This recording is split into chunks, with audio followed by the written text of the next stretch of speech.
नमस्कार, बिहार मिथिला न्यूज़ में आपका स्वागत है। मैं हूं मनोज। देखिए, राजनीति जरा समझिए, दरभंगा बीजेपी की राजनीति समझिए।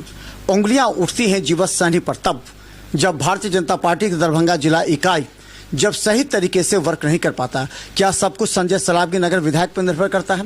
ये एक सवाल है। इस तरह बीजेपी को 2024 चुनाव अगर जीतना है तो निश्चित तौर पर जीवछ सहनी को ग्राउंड स्तर पर काम करना चाहिए। लेकिन जिला अध्यक्ष के नाते हमने देखा है कई बार जीवछ सहनी से बेहतर तरीके से जो काम कर रहे हैं वो अलग अलग घूम रहे हैं। चाहे हरी सहनी हो, गोपाल जी ठाकुर खुद इसको लीड करते हैं, संजय सरावगी लीड करते हैं, मुरारी मोहन झा लीड करते हैं।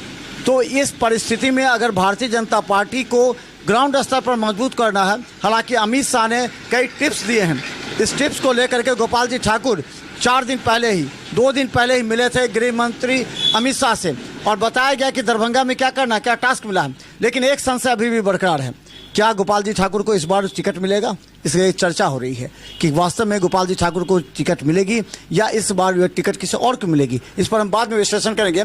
लेकिन सबसे पहले हम बता दें, प्रखंडों में जा करके जो उनके अध्यक्ष हैं, प्रखंड कोयटी प्रखंड में हम हैं। कोयटी प्रखंड में एक पूर्वी मंडल है और एक पश्चिमी मंडल। पूर्वी मंडल के अध्यक्ष हमारे साथ हैं विनोदानंद झा, जिनके कंधों पर एक जिम्मेवारी है कि यहाँ से 100% जो बूथ है वो बूथ मैनेजमेंट करते हुए किस तरह वो 2024 के लिए तैयार करें। 2024 में चुनाव है, क्या लगता है आपकी जिम्मेवारी जिला अध्यक्ष पहले क्या दी है? जिला अध्यक्ष जी और प्रदेश के माध्यम से हम लोगों को लगातार जुलाई शुरू होने से पहले से कई तरह की जिम्मेवारी सौंपी गई थी, जिस पर व्यापक स्तर पर हम लोगों के संगठन के माध्यम से काम चल रहा है। जैसे आपको पता होगा, जनसंपर्क अभियान और वोटर बढ़ाने का एक लक्ष्य दिया गया है। तो उसमें टिफिन बैठक किया गया था, बुद्धिजीवियों का सम्मेलन हुआ था, आम जन से संपर्क करने का कार्यक्रम चला था। उसके बाद अभी तक पन्ना प्रमुख बनाने का काम चल रहा है, जिसमें लगभग हमारे मंडल में 90% काम पूरा हो चुका है और 10% जो बाकी है उस पर काम आगे होने जा रहा है। अब 1 तारीख से लेकर 15 तारीख तक का कुछ टिप्स दिया गया है प्रदेश के द्वारा और माननीय जिला अध्यक्ष जी के माध्यम से, जिसमें मूल उद्देश्य यही है कि अधिक से अधिक मतदाताओं को भारतीय जनता पार्टी के तरफ जोड़ा जाए। अच्छा, प्रधानमंत्री का मन की बात चलता है ग्रामीण क्षेत्र में ज़्यादा लोगों को, तो क्या मन की बात आप जब सुनाते हैं, लगातार एपिसोड बढ़ता है, तो लगा कि इसका कोई प्रभाव जनता के बीच में हुआ, कुछ वोटर्स बढ़ते हों या कुछ इस पर चर्चा चलती होगी? क्या मन की बात का क्या रिएक्शन है? प्रधानमंत्री जी के मन की बात कार्यक्रम का व्यापक असर है। ये हम लोग जमीनी स्तर पर, गाँव स्तर पर महसूस करते हैं। जब भी मन की बात कार्यक्रम का समय आता है तो 2 दिन 4 दिन पहले से ही चर्चा होने लगती है, फलाने दिन प्रधानमंत्री जी का मन का बात कार्यक्रम होगा।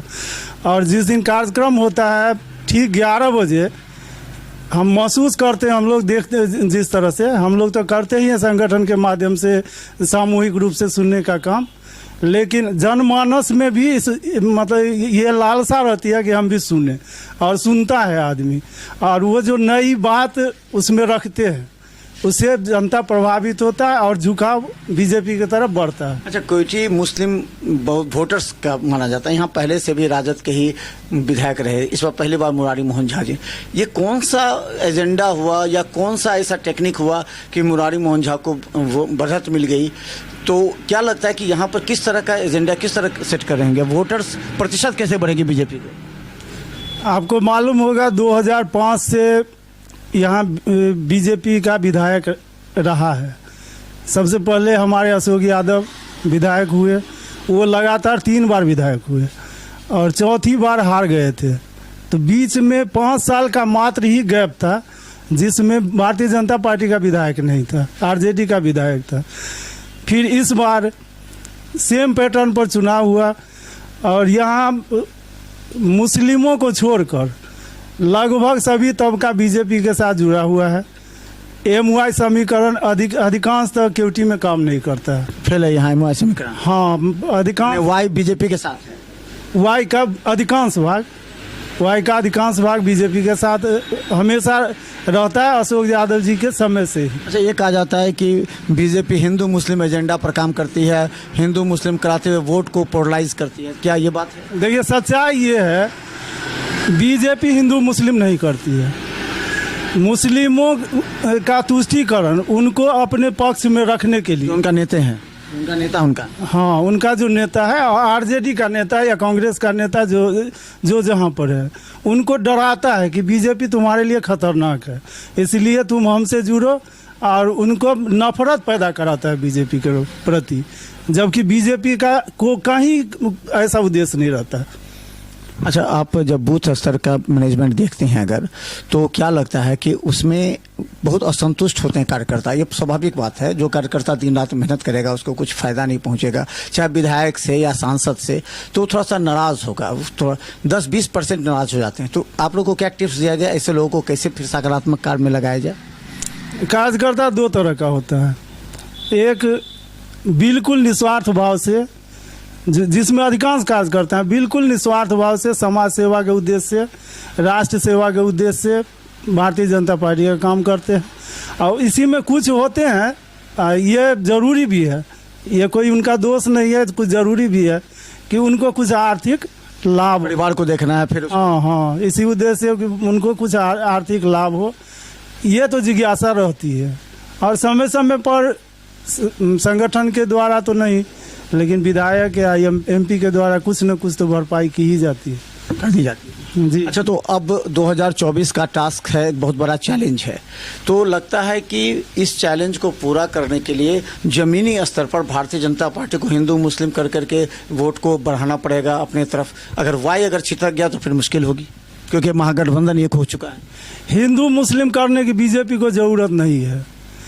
प्रधानमंत्री नरेंद्र मोदी जी के द्वारा 9 वर्ष से जो योजना देश भर में चलाई गई है, उस योजना का लाभ हमारे यहाँ भी मिला है, उसमें सबको मिला है। जैसे प्रधानमंत्री आवास हुआ, शौचालय हुआ, मुफ्त राशन मिल रहा है, हर घर बिजली, हर घर गैस, इस तरह का जो अनगिनत प्रोग्राम जो प्रधानमंत्री के जी के द्वारा चलाया गया है, उसका जो लाभार्थी है उसके जनमानस पर मोदी जी हावी हैं, और ये महसूस आप कहीं भी कर सकते हैं। अच्छा, यूसीसी पर चर्चा होती है, यहाँ पर चर्चा होती है कि यू ठीक है, यूनिफॉर्म सिविल कोड लागू हो जाएगा तो वोट बढ़ेगा, ऐसा कुछ चर्चा? यूसीसी होना जरूरी है, ये सब महसूस करते हैं, और इसको हाईलाइट विपक्षी दल ही ज़्यादा कर रहा है, आम लोग इसको जरूरी मानते हैं। मुस्लिम विरोधी है ये। हाँ, तो ये विरोधियों का प्रचार है कि मुसलमानों के खिलाफ में यूसीसी लाया जा रहा है, लेकिन आम जन, सामान्य जन भी ये चाहता है कि एक समान कानून हो, ये कौन नहीं चाहेगा। अच्छा, जनता में चर्चा है कि इस बार सांसद बदलो, विधायक बदलो, कुछ इस तरह का चर्चा है? ऐसा तो हम लोग नहीं महसूस करते हैं। हमारे सांसद काफ़ी ऊर्जावान डॉक्टर अशोक कुमार यादव जी हैं। यहाँ चर्चा सुन रहे हैं कि मधुबनी और दरभंगा दोनों सांसद बदले जा सकते हैं। ये सोशल मीडिया पर चर्चा हो रही है, लेकिन मुझे तो नहीं लगता कि इसकी ज़रूरत भी नहीं है। अब पार्टी महसूस भी नहीं करेगी कि यहाँ बदला जाए कोई सांसद। अच्छा, विनोद जी, अंतिम सवाल पूछेंगे। देखिए, 20 वोट जो आम आदमी है उसको ब्लॉक से जरूरत होता है, थाना से जरूरत होता है। अगर वहाँ उससे नहीं न्याय मिलता है या उसका काम नहीं होता है, पेयजल हो चाहे अलग अलग जो भी स्कीम हो, तो वो नाराज़ हो जाता है, सरकार से ही नाराज़ हो जाता है। क्या आप ब्लॉक के कार्य से संबंधित कार्य से आप खुश हैं कि हाँ जनता को सेवा मिल रही है, चाहे ब्लॉक हो चाहे थाना हो, जो भी हो, इससे क्या लगता है कि उससे संतुष्ट है या वोट बैंक गड़बड़ हो सकता है? अभी जब से गठबंधन की सरकार बनी है, नीतीश कुमार जी बीजेपी को छोड़ करके राजद के साथ सरकार बनाए हैं, प्रशासनिक स्तर पर ग्राम पंचायत से लेकर ब्लॉक जो हम देख रहे हैं, बिल्कुल व्यवस्था ध्वस्त है। यानी अगर बीजेपी के साथ थे तो सब ठीक था, अब फेल्योर हो गया है। हाँ, उस समय तक लगभग ठीक था। ब्लॉक वगैरह का व्यवस्था, पदाधिकारी सुनते थे, आम लोगों की बात भी सुनते थे।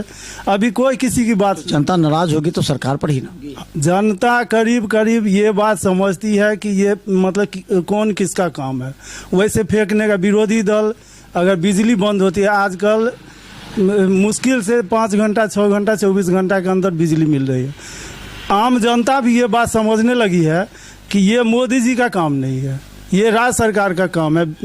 मोदी जी घर घर पोल और तार पहुंचा दिए, लेकिन बिजली व्यवस्था करना, चूँकि बिल इकट्ठा करना और बिजली सप्लाई देना ये राज्य सरकार का काम है। स्वास्थ्य विभाग में अगर खराबी है तो ये राज्य सरकार का काम है। इसे वोट बटेगा ना, किसके तरफ वोट जाएगा? ये वोट केंद्र आपके तरफ जाएगा या फिर महागठबंधन की तरफ जाएगा? ये नाराजगी किसी भी कीमत पर महागठबंधन की तरफ नहीं जाएगा, क्योंकि फेलियर तो महागठबंधन की सरकार हो रही है और ये आम लोग इसको महसूस भी आश्वस्त हैं कि इस बार भी बीजेपी को 24 में जीत मिलेगी। 100% कोई संदेह नहीं है कि बीजेपी को मतलब जीत नहीं होगी यहाँ से।